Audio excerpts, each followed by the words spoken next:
আপুনি ভাগৰি পৰিছে নেকি? আপুনি যিমান চেষ্টা কৰিছে সকলো বিফল হৈছে নেকি? মনত ৰাখিব, আন্ধাৰ যিমানেই গভীৰ নহওক কিয়, ৰাতিপুৱা সূৰ্য উদয় হ'বই। জীৱনত এনেকুৱা এটা সময় আহে যেতিয়া চাৰিওফালে কেৱল আন্ধাৰ দেখা যায়। আপোন মানুহবোৰেও আঁতৰি দিয়ে। কিন্তু সেইটোৱে আচল সময় নিজক প্ৰমাণ কৰাৰ।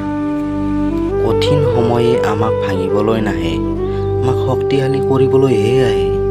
পৃথিৱীৰ আটাইতকৈ সফল মানুহজনো এদিন আপোনাৰ দৰে বিফল হৈছিল, কিন্তু তেওঁ হাৰ মনা নাছিল। আপুনি কিয় হাৰ মানিব?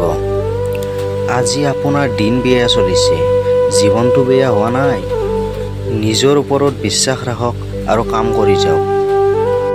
সফলতা আপোনাৰ হাতত কেনেকৈ আহে আপুনি গমেই নাপাব।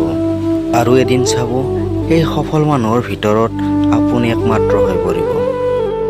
যদি ভিডিঅ'টোৱে আপোনাক অলপ হ'লেও সাহস দিছে, তেন্তে লাইক আৰু ছাবস্ক্ৰাইব কৰিবলৈ নাপাহৰিব।